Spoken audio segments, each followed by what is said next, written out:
Yo, yo, yo, here we are live with 49er Minded. We're back with our channel, Rect Border Sports, and we're here to talk about the 49ers game.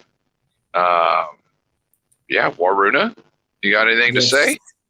yes. Welcome to WBS, everyone. I hope everybody enjoyed today's, and especially just before while we are going alive, Josh Allen just putting some ridiculous performance out there. I think every team should be aware of this team, this quarterback. Basha, welcome to the show. 49er Minded. How are you doing today? I'm doing well. I was doing really bad earlier today. I was feeling pretty crappy. I had a migraine, to be honest with you, but I'm doing Oh great no. now that I'm on with you guys. I'm feeling a bit better, and honestly, I am feeling better right now. And hey, it's always a good day if the Raiders lose and get ousted from the playoffs, right? Because I hate the Raiders. Oh, Yes. and oh. and the Patriots are getting their butts kicked by Buffalo Bills. The one AFC team I've been rooting for pretty much for the whole season. And Josh Allen is a monster. So Yes. They are Yeah. And and mollywopping the McCorkle Patriots is right not. now. There's I two. think important thing about Josh Allen's performance today is that you could see everything in his arsenal because he was throwing deep touchdown bombs. Then he would throw that underarm passes, everything, rushing.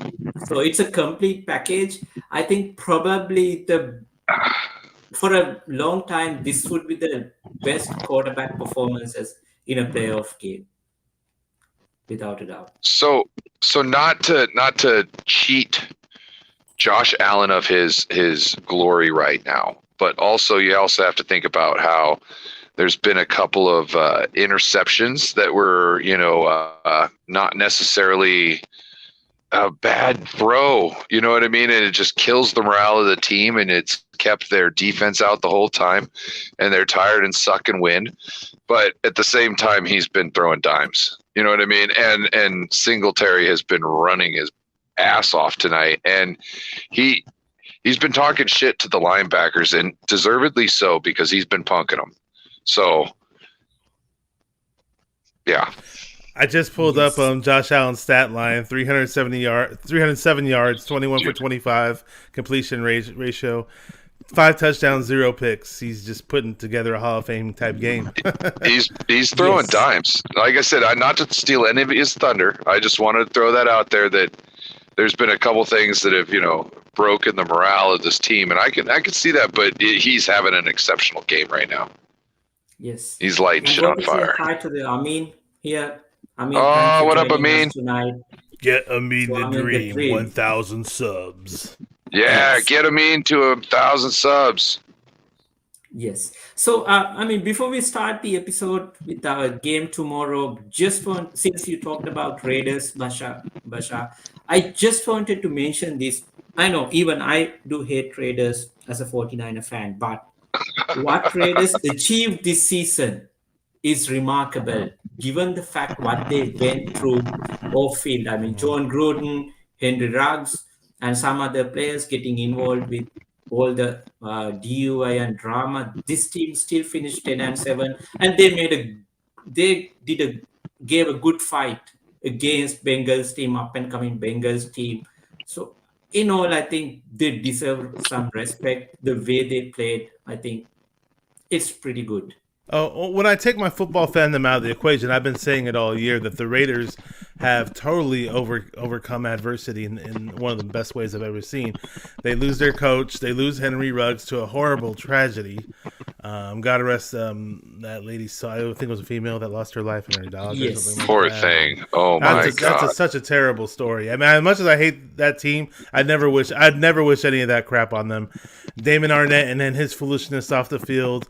That Gruden being investigated, and I'm probably missing something else. Oh, and they had another player that get a DUI or something. And honestly, I thought the common denominator in the games that I watched. At least I didn't watch every single Raider game. But every now and then I'd watch games towards the end. I'm like, oh, I hope the Raiders lose. But in the fourth quarter, I always thought Derek Carr would pull off some type of heroics. Now, he didn't do it today, obviously, but Whenever I saw Derek Carr this year, I was always like, oh, he's better than Jimmy G. He can move around better. He has better awareness, obviously, in the pocket. He's obviously faster than Jimmy G. He has a much better arm, and it seems even with their a head coach that they didn't expect to be a head coach, and they brought in Deshaun Jackson. I get it; he's a veteran receiver. He's not he's no spring chicken like Ruggs is, but they found ways to win games. And you can't speak enough for the coach too. I never thought their roster was all that impressive to begin with. I really didn't, especially since they lost Ruggs, and they found ways to squeak into to win games and squeak into the playoffs. So hey, hats off to them. I can't stand the team, but they did a good job of fighting adversity all year long. Yes. Okay. So with that said, let's move on to our discussion today. Cowboys versus 49ers. Now, I did not follow football when this rivalry started, but when I read about Steve Young, his book starts, a whole chapter starts with 1994 NFC Championship game. How nervous he was facing Cowboys because they knew if they did beat Cowboys, that's Super Bowl then and there. Because Super Bowl then is just a match, just a cakewalk for them. So Basha, since you followed 49ers from early 90s throughout your teenage years, how do you feel? How excited are you to see Cowboys and 49ers again meeting in a playoffs game? So just to go backwards a little bit, this 49er team in general, along with other 49er fans, could probably agree with me. We didn't have much for high hopes this season with all the crap that was going on, especially early on in the season, losing stupid games that we had no business losing. You can blame the coach, you can blame the quarterback, you can blame the injuries, blame the lack of talent at cornerback. And so this season I wasn't really expecting to go in the playoffs, and I was thinking, okay, maybe if we do squeak in, we may win one game and be done, or may not even win the first round. But with that said, the fact that we're playing the Cowboys brought newfound excitement to this season. It's like, whoa, okay. I mean, if you guys jumped on my channel, I did three freaking videos in a row. I had 3 days of straight videos to talk about this upcoming game, because the history and the heritage behind it is, it's up there with the greatest rivalries in the NFL, in my opinion.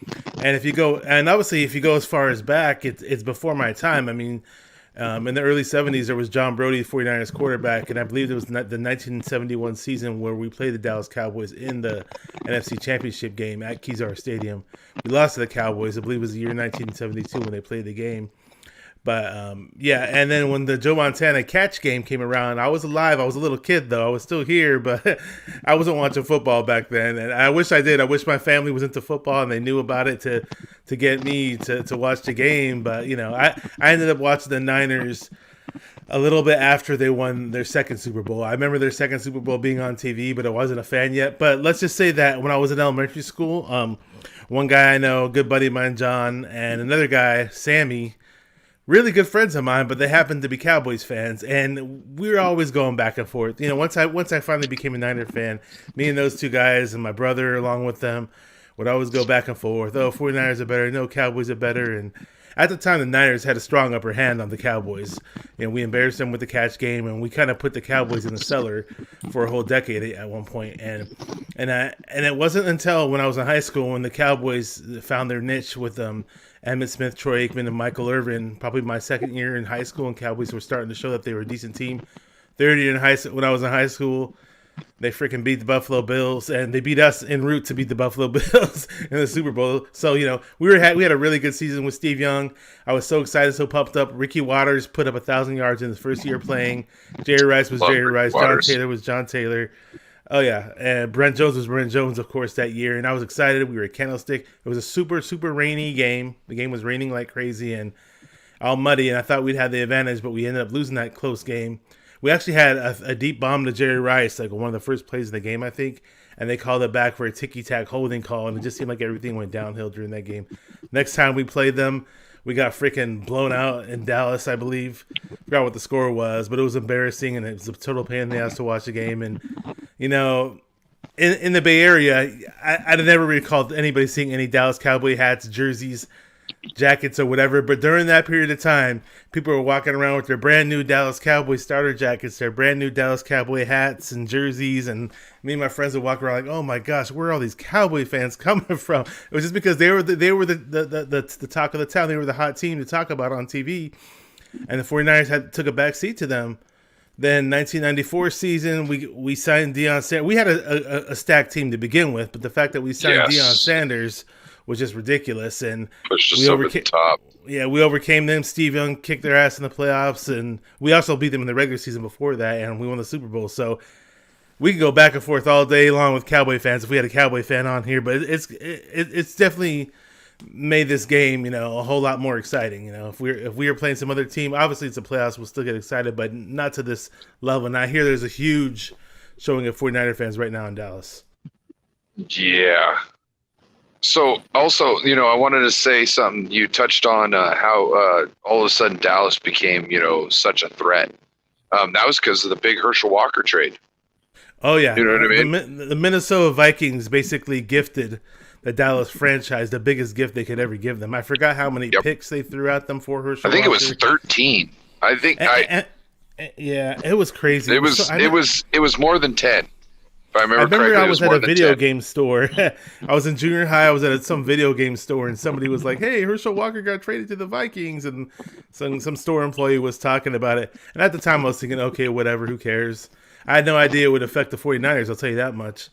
But back then, running backs were valued a whole lot more than they are now. Yes, they were. But yeah, stupid trade on the Vikings part. And you know what? Back to the Niners, we were stupid at one point because in the 1992 season, we had traded away Charles Haley to the freaking Cowboys. So we gave them an All-Pro pass rusher. Just an amazing dude. I was listening to Emmett Smith and Michael Irvin talking about that trade and how from their angle, how big it was. You know what I mean? From their side. Because they knew what much of a playmaker he was.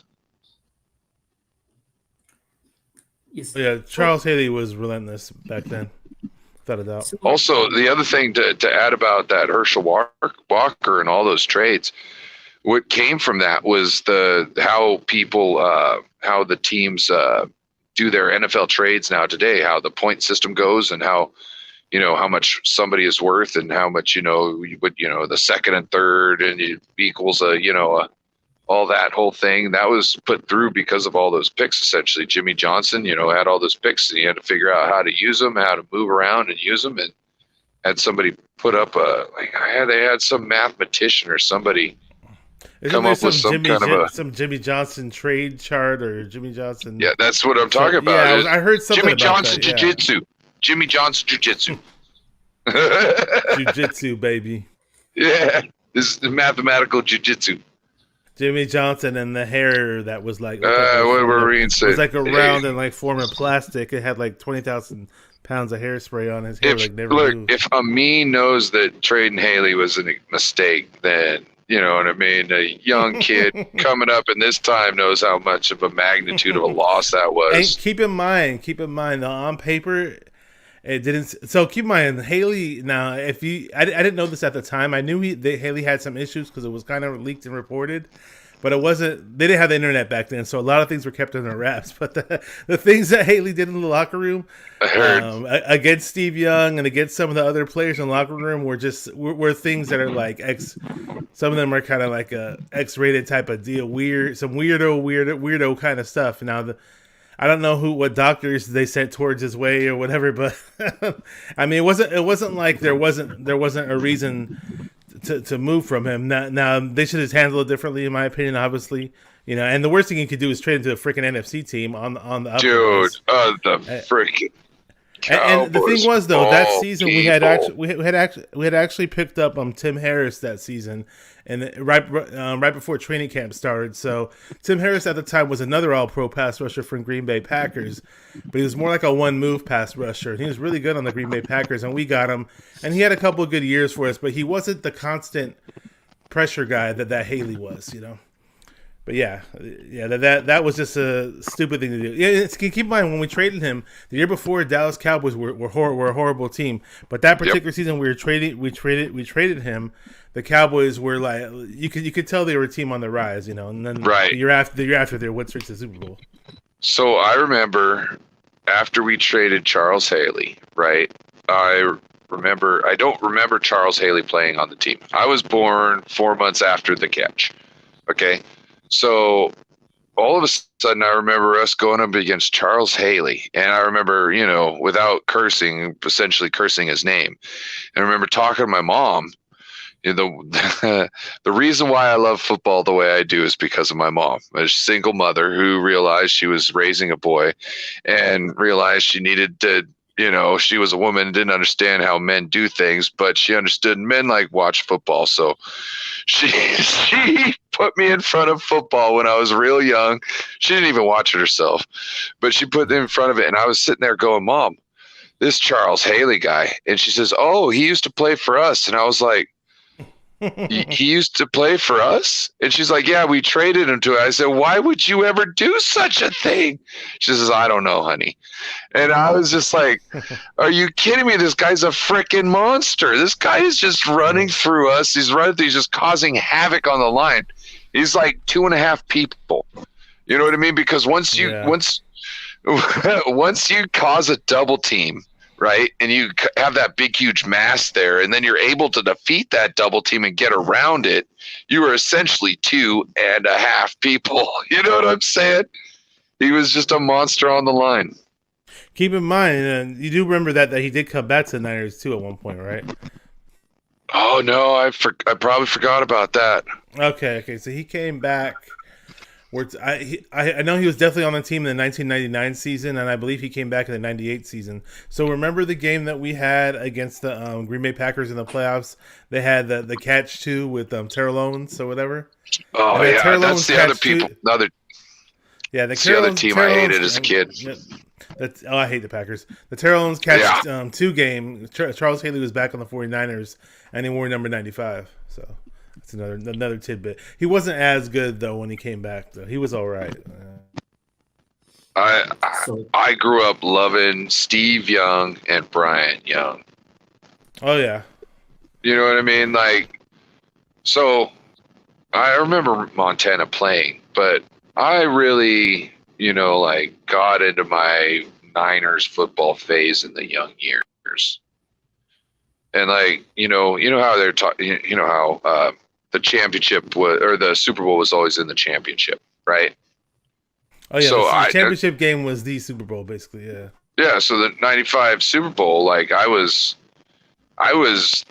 kind of worried playing the Chargers. I was like, man, you know, the NFC Championship was bad. You know, what's going to happen? Oh man. So let's see, what am I at this time? I'm 12. I think 12-year-old Ryan goes to a church, like a church teen pastor's house to watch the game. And he happens to be a San Diego Chargers fan. And little Ryan obviously is a Niners fan, you know, been faithful, named my daughter Faith. Right. So I just have no chill, and I am just talking mad crap as his team is being freaking destroyed. Right, I look back on it. Great experience. Oh, I look back on it kind of cringe now because I'm not that type of fan now. You know what I'm saying? If I'm in the room with another team's fan that I'm playing, or that we're playing, you know, that my team's playing, I don't rub things in. I used to be a ref, so I can see things from both angles. You know what I mean? You know what I mean? Like, I'm not too much into it, even though I'm really into it. You know, I can play that. So I try to be nice, but man, I was not nice then. I'm sure he wanted to slap my little 12-year-old ass. Okay, so when I watched that Super Bowl, I was with a bunch of Niner fans. There were no Charger fans in sight. So a lot of stories from old days, so nice to hear them all. So let's jump into the game a bit now. So Basha, where do you think that. Let's start with Cowboys. Where do you think that Cowboys can challenge 49ers? Because their offense has been doing well, especially last two games. They dumped like a combined 107 points or something like that. Yes, against Eagles, Eagles did not have the starters, but still, Dallas offense was moving well during the latter part of this regular season. So, where do you think that Dallas has this advantage over Niners? Obviously, and we've been suffering this whole season. You could say in terms of our cornerback play. There's no joke about that, no mystery about that. That is, yeah. They have CeeDee Lamb and Amari Cooper. If I was the Dallas Cowboys, I'd try to throw some deep bombs on. I try to definitely challenge Ambry Thomas as much as I could, and even Mosley for that matter, and just see if we can get some PI penalties and possibly a deep touchdown here and there. I mean, I think it's as simple as that. But again, it takes time to make those throws from time to time. Now there's guys like Aaron Rodgers who can sit back in the pocket with 1.5 seconds and throw that deep back shoulder pass that's so irritating to watch, and doesn't need that much time. But some QBs may need time. Now Prescott's mobile, so he can buy himself some time too. But that's a strategy I go with. So I think we need to address Amin's question here about the Yes, I PI. missed that. Yes. So, yes, it's PI. But to me, it's PI. But I'm happy they didn't call it, and I'm okay with that. So the big issue is that Dion put his hand out and stopped essentially Irvin from being able to raise his left arm. If I remember how the angle was, his left arm, and not being able to finish the catch with that. And to me, yes, that's pass interference. At the time, at today's standards, yes, it is. It's pass interference. Then they really didn't care too much. They just let people get their heads taken off. Didn't care about That's that. true. So obviously now you think that Cowboys can target our cornerbacks. 49ers, we all know the run game is our strong point, but do you think there are any other areas that we are good at that we can challenge Dallas? I don't think Something that. I don't we think can they. surprise them? I don't think the Cowboys have a safety or linebacker that can cover Kittle. So, in any way possible, get Kittle involved in the passing game. I know we didn't do it last week because we were keeping Kittle as a freaking pass blocker to help out McKivitz, but I understand Trent Williams should be fine this game. Do whatever you can to get Kittle involved. So, and supposedly, from what I hear, is that Diggs doesn't necessarily guard the inside routes so well. So hey, run those slants with Debo or Ayuk and see what you can do. And who possibly Jennings too. I love Jennings because he's so damn big and he can body people out. People have been saying on other podcasts that he's kind of like a poor man's Brandon Marshall. So I mean, I don't know if it's good to give him that label, but hopefully he continues to progress and we can definitely be more confident with giving him that label because I love what I see so far of him, and I totally thought he should have been playing a whole lot more earlier in the season. What's the rookie linebacker they moved to D end? What's his name? Micah Parsons? Yeah. So one thing I would do is that guy's a freaking athlete. I might even ask him to do something against Kittle. You know what I mean? Like cover him because that guy can run and he's very physical. Yeah. I would put it past him. There's a lot more to coverage than being physical and being able to run. I totally understand that. Yeah. I understand that, but I think he's an athlete enough. He might be able to understand some things. Kittle does run some nasty routes, though.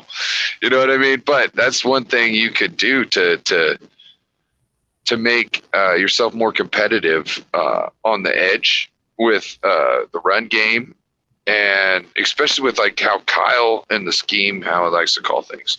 You know what I'm saying? Because you don't know what Kittle's going to do until after he's done it, essentially. Yeah. So if you have the guy who's essentially across the ball from him, the one who's supposed to cover him and press him, you know what I mean? Then two birds, one stone. Yeah. Yes. And So, if they were to use Micah Parsons in coverage in that manner, though, then it also takes away from the Cowboys' pass rush. You assume, so it would kind of be a plus for us. And maybe, I don't know. I'd be crazy if Micah Parsons. That's definitely true. No, that's definitely true. Yeah. I'd welcome it. I'd love to see Parsons try to cover Kittle because I know he's more of a guy who's going to run forward and rush forward rather than be who knows how his back pedal is. Bay Area Baller 18. What's going on, man? Oh, what up, Baller? So, Bashar, I want to ask another question now based on that. Debo, because today, Bengals Raiders game. Bengals, I think they watched 49ers very closely, and they were always trying to get Jamar Chase into the action. Deep passes, short passes, even they ran a jet sweep with Jamar Chase. They converted 4th and 1 with Jamar Chase. So they got the message clearly. If you have a player who can ball out, if he's your best player in your offense, use him. So how much do you think Deebo Samuel has to involve in this game in order to beat Dallas? Now, in terms of how much, I think is determined as far as how effective Elijah Mitchell's going to be early on. I kind of see it that way because, if we can just have our day running the ball, we don't necessarily need to rely on Debo and all the trickery that we do with him. We could just kind of use him more as a regular wide receiver. But I know Kyle likes to have fun, and he likes to do all kinds of crazy stuff with Debo. So again, even if we are successful with Mitchell early on, it still wouldn't surprise me if Kyle does it, even though it does that crazy stuff with Debo, even though he doesn't necessarily need to. And we saw him throw a freaking pass last week to Jennings, right? So, but I just thought it was hilarious when now I think Jamar Chase is an excellent rookie wide receiver, very fast, and he's built or whatever, but. I saw them run that little jet sweep with him, and it was nice. It looked good, but at the end of the day, I don't care what talent you have at receiver. You can go down the line of all the elite receivers in the league. None of them can do those other things effectively as Debo can. Debo is just he's his own unique type of player. He's a wide receiver type of wide receiver I've never seen before, to be honest with you. I think he can play quarterback as well because last game he threw one of the best touchdowns. Yeah, it was crazy. He looked like he was gonna mess up initially, looked kind of awkward, and next thing you know, he lets it loose and throws it down the sideline. Freaking had good accuracy and everything, And everyone's complaining about Jennings bobbling the ball. I didn't think that was that big a deal. He caught it. So. Yes, because even Aaron Rodgers would have clapped when he saw the clip, Debo throwing that touchdown pass. It was perfect to me. Mm-hmm. So, it was nice. Other than that, now Debo has to definitely play a bigger part in this. But apart from that, do you think Jeff Wilson has some role to play in this game? Because we all know what Mitchell can do, but do you think Wilson has the explosiveness? He can break through tackles. Do you think he should be involved in this game? Maybe for a change, since it's I don't know how long we are going to go through the playoffs, but do you think Jeff Wilson should be involved in this game compared to the last few games? For some strange reason, Kyle likes to run the living daylights out of his running backs. Where I used to think of Kyle Shanahan as a guy that would split carries and get more running backs involved. But for some reason, he just when he sees the hot hand, he just gives that person the rock multiple times. Now, in my opinion, early in the season, keep in mind, Jeff Wilson Jr. wasn't really doing much, primarily because he was coming off an injury. Seemed like he was rusty. Yes. I know he had 100 and some odd yards in one of those games. I forgot what game it was that he had 100 yards. And was it the Bengals game or was it the I don't think it was a Texans game, but it definitely wasn't the Texans game. But a few games towards the end of the season, he had 100 something yards, and he looked like he was coming back to be the player I always liked. I liked Jeff Wilson a lot last year, a whole bunch. And he's a tough runner, and he's not the fastest running back, but from time to time, he can get you some big runs with his sneaky type speed, you could say. And I'd love to see Jeff Wilson integrated a whole lot more.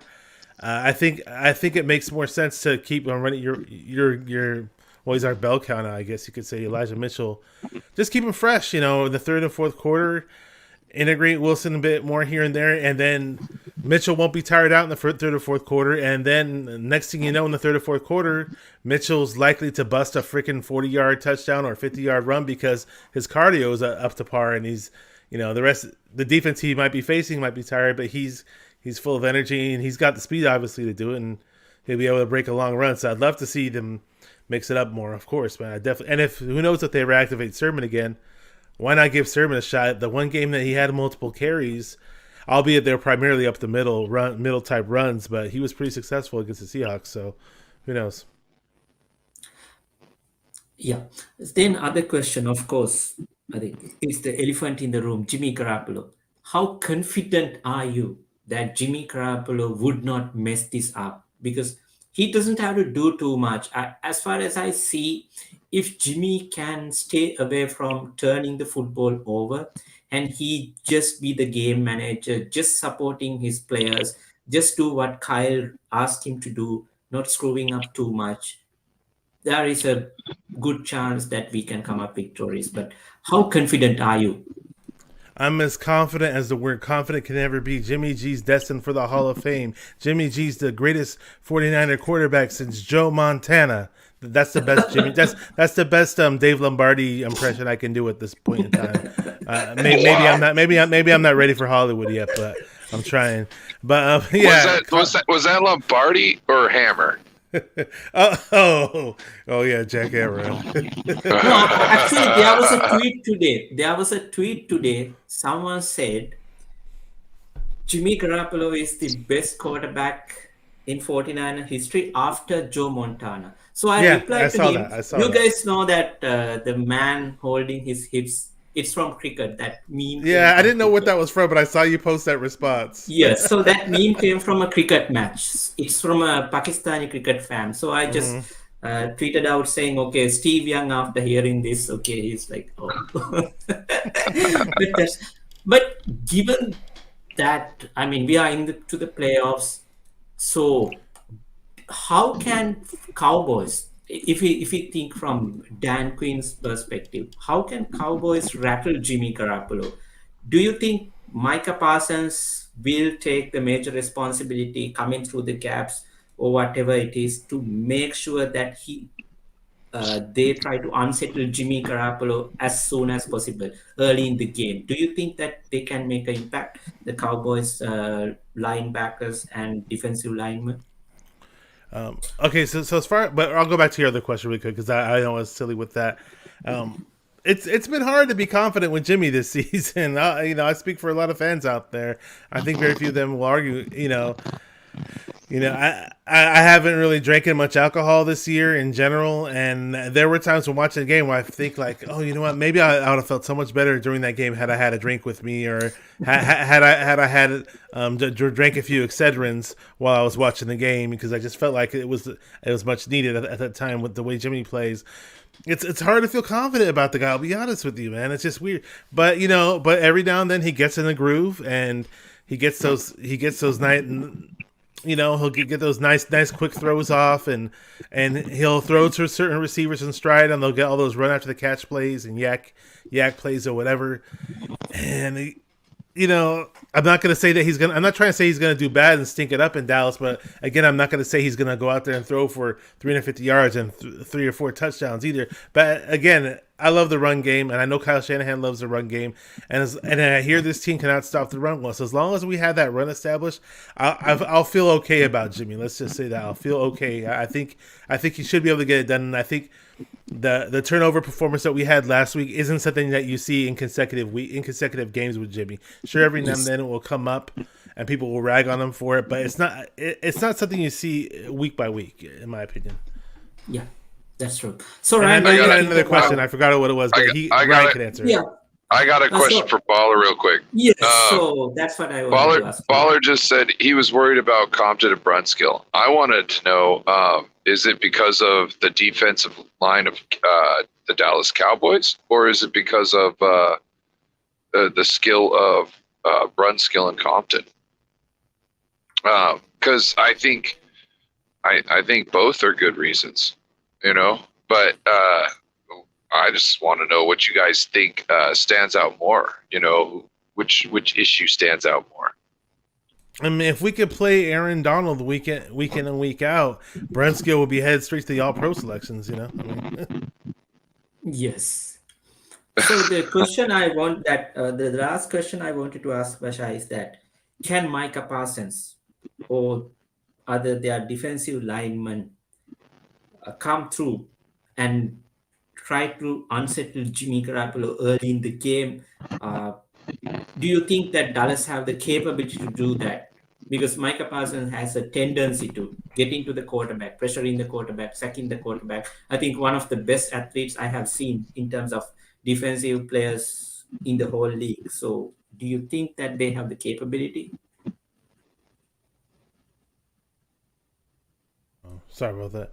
I think Micah Parsons is a capable pass rusher, but they'd have to move him around in order for him to be capable. Because I'm feeling pretty confident as far as confidence goes. You brought up confidence earlier. If he's hovering over Trent Williams' side the whole time, I know Trent Williams is coming off an injury, but I wouldn't be too. If I was a Cowboy fan, I wouldn't be too confident about Micah Parsons having a huge impact if he's going to be going against freaking Trent Williams the whole time. But like Barry Baller mentioned in there, is they do have DeMarcus Lawrence still, and if they do flip flop and move these guys around or run stunts on some of these guys, they could be a problem for us. Sometimes our offensive line steps up and looks really good. I mean, Brunskill and Compton are not players. Who would ever thought that Compton would have any success at all being a starting tackle on our team, because he looked terrible last year as a guard, I believe, when we threw him in there. I think we had him in at guard last year at times, and I forgot. I don't know if we ever had him at center. Well, that could be the difference, because usually a guard, you kind of got to know how to get low. So if he's not good at getting low, you'll have a tough time as being a guard. Yeah, so I mean, I can see the Dallas Cowboys D-line putting on pressure because that's what they excel in. That's what they do best. So, but it helps to have Trent Williams, and sometimes those guys who are our lesser known guys on the line, sometimes they step up and perform. Do we have to have Kittle back there to help them? Hopefully not, because I want to see Kittle running around and catching passes. I think for Beria Bol's concern, I also had the same concerns, but I hope that Kyle will at least run the ball 40, maybe 45 times and keep Jimmy under 25-20 passing attempts. The minimum is better. So I wouldn't mind if Jimmy just hand over the ball and fast for 8 times, like championship game, as far as we win the game. Those games are hard to come by, but hey, I'll welcome it. Yes. So do you think, so we talked about our weaknesses, cornerbacks, inconsistency about quarterback. But other than that, do you see any weaknesses in Dallas? We know that they are sometimes not good at run defense. But do you see anything specific that 49ers can pick target and make sure that Dallas will pay the heavy price? Nothing to me stands out. I don't know if Ryan has anything to say about that, but nothing to me really stands out in terms other than they have issues stopping the run. I heard they do give up a lot of yards in the air, by the way, even though Diggs has 11 picks. One thing I will mention that a lot of Diggs' picks were more so on the outside on vertical type passes. Well, guess what? Jimmy doesn't throw those types of passes anyways. Nope. he rarely challenges cornerbacks deep. So hey, maybe Jimmy doesn't have to won't throw a pick on Diggs, and we'll just throw to the middle of the field and we'll be fine. And so and supposedly Diggs doesn't. I think I mentioned earlier that he doesn't guard the middle of the field too well. So we'll see. So I kind of looked into some things, and what I was noticing was the linebackers. And this has to do with the run game. The linebackers off of misdirection can get frozen, which is going to play into the hand of Kyle, like just how he wants it. So this could be one of those games where, yes, Waruna, there could be 35 to 40 runs easily. You know what I mean? The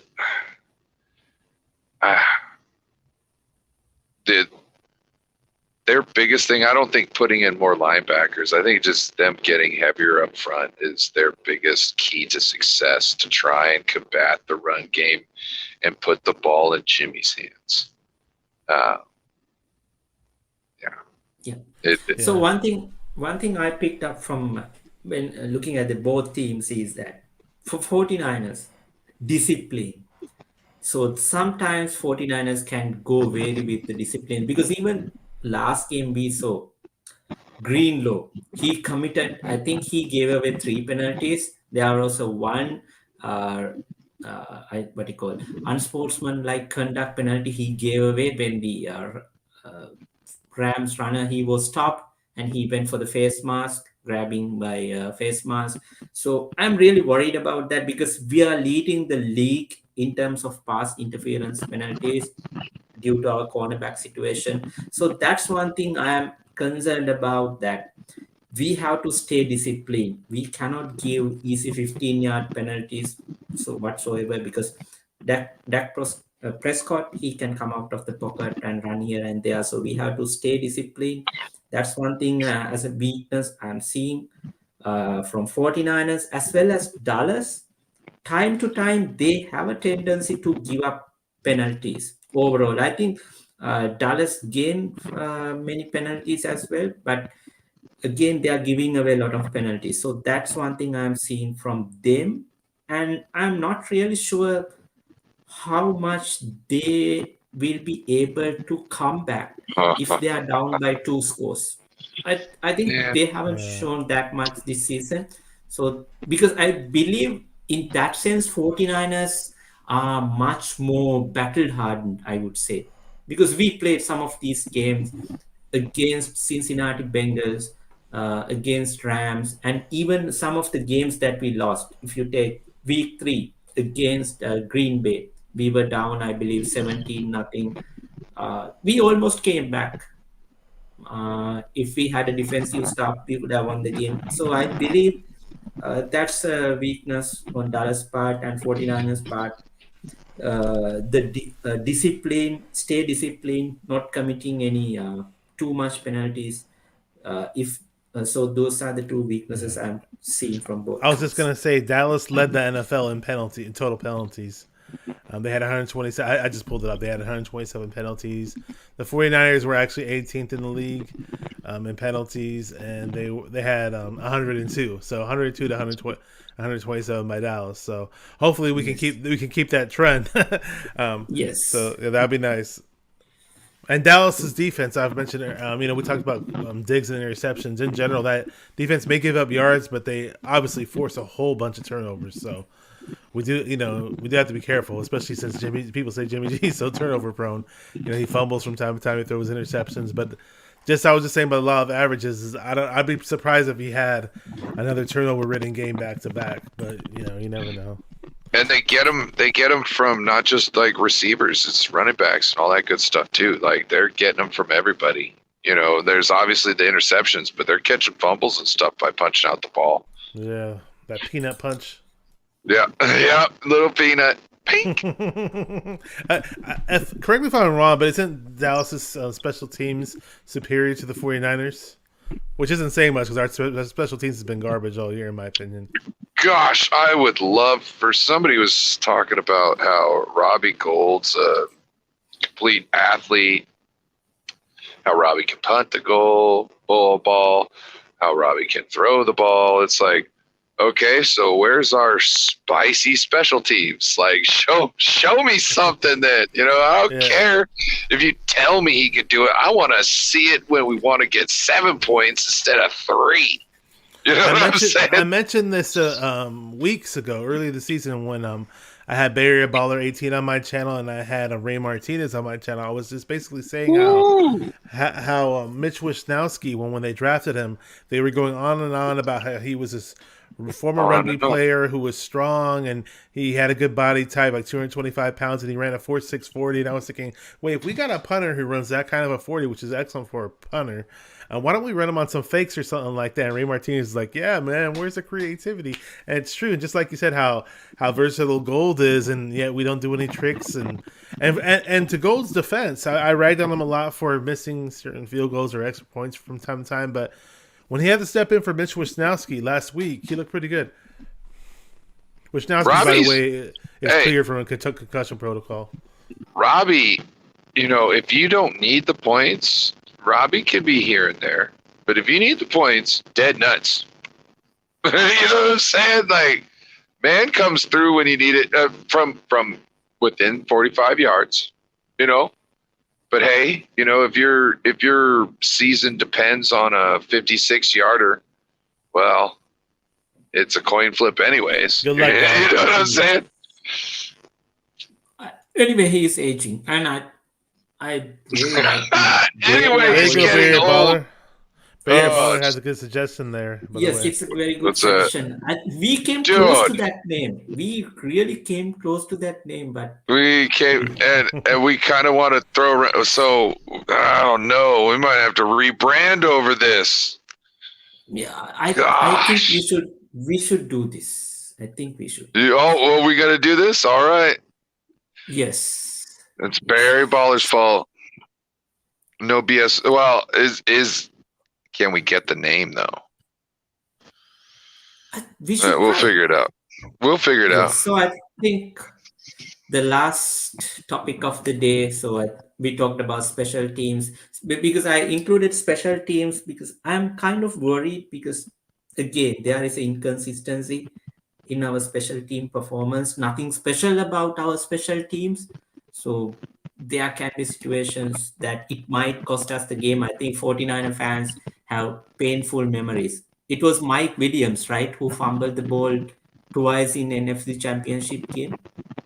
Kyle Williams. I was at that game, buddy. I was at that game. I so wish Kyle Williams would have been hanging around, walking all by himself in Hunter's Point after that game. Oh my god! Well, he was receiving death threats and all that. I thought that was way overboard, but yeah.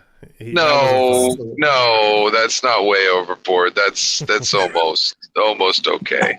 Hey, so Terry, is it Terry Cannon? I believe is his name. Or Trent Cannon. Trent. I always call him Terry Cannon. I don't know why. Trent Cannon. So they're saying that Shout he's out active. to Terry Crews. I think so. They're saying Trent Cannon is activated, and I think he's going to be. I'm assuming he's going to be returning kicks and punts for this upcoming game.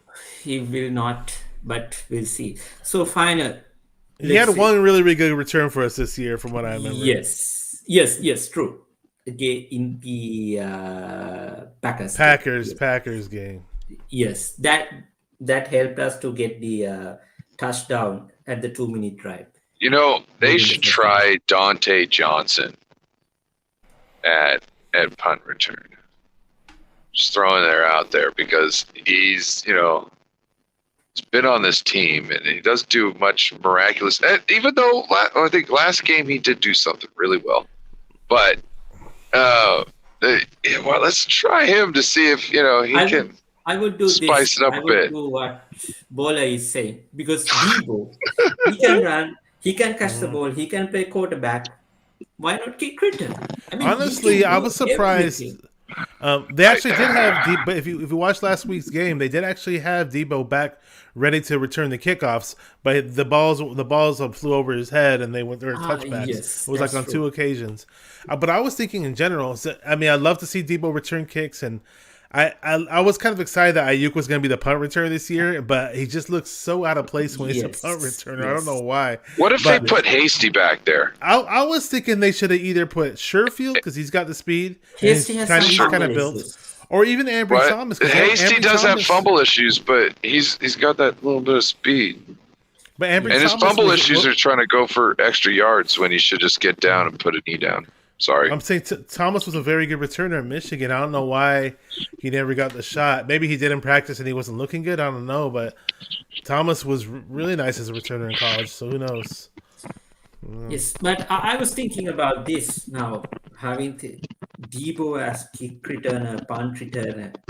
Can Debo be the head coach, offensive coordinator, do that as well? Because Debo is so talented. You I want him want to to be like see him. LeBron James is on the Lakers, Yes, where I LeBron want James to. is the GM head coach and plays all Everything. 5 positions. Yes. So coming into I think the hardest part of the episode, prediction. What do you think? I know you are going to pick 49ers, but give me a score line as well. Yeah, you know what? I am feeling. I was pretty iffy about playing the Cowboys, but looking more into it and looking at our strengths and weaknesses and feeling a whole lot better about our cornerback situation now that Ambry Thomas is in the mix and getting better week by week. Mosley came back and has looked pretty damn good as of late. I still think though partially since it's a playoff game, it's in Dallas. Regardless of how many 49er fans are going to show up, still think it's going to be a closer type game. So I'm saying 29-23 Niners. Okay, right. Oh, I've been going back and forth. I almost want to do a replay last week when I correctly called the score of the game at 27-24. But Yes. I think it's going to be 30-27. Okay, 49ers. Okay, so Yes, 49ers. He's like, yes. We ain't going. Yes. I'm sorry. Was there Yes. another option? My bad. I didn't think I needed to Yeah. But So, you're right. Yes. I would say it would be a low scoring game, most probably in the range Well, of. Bashar, he said yesterday we were going to lose. So mind this, low Yes, scoring, so I and we think- lose. Who said I we're going think- to lose yesterday?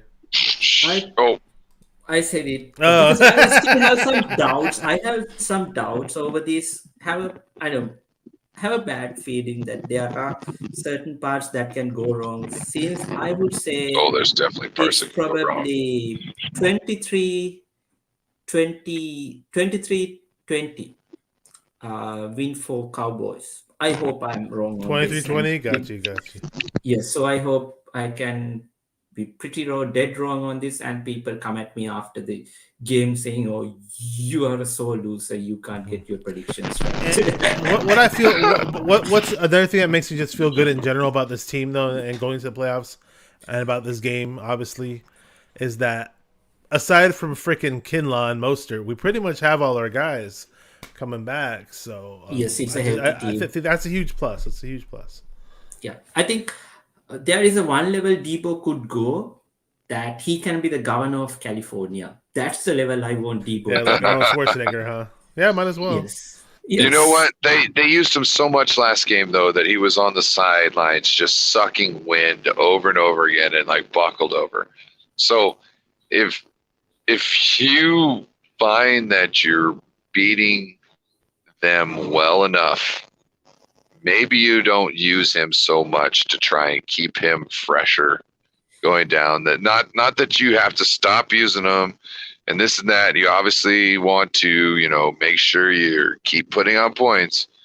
But I think I would, try and, not use him as much as they are. Yes. I think we will have to play like there is no tomorrow, because anyway they will come hard. The Cowboys will come hard at 49ers. So I think 49ers, even though we are healthy, we did not have any like thumping wins like Buffalo did today in the regular Oh, season. All gosh. of our wins, apart from the Rams game, the first Rams game where we won like 31-10. Other than that, all the games that we won, either it was close. Against good teams, it's always very close game. So I don't think we can relax even a one bit of a second. We will have to go full throttle, even if it is risking the players health-wise. So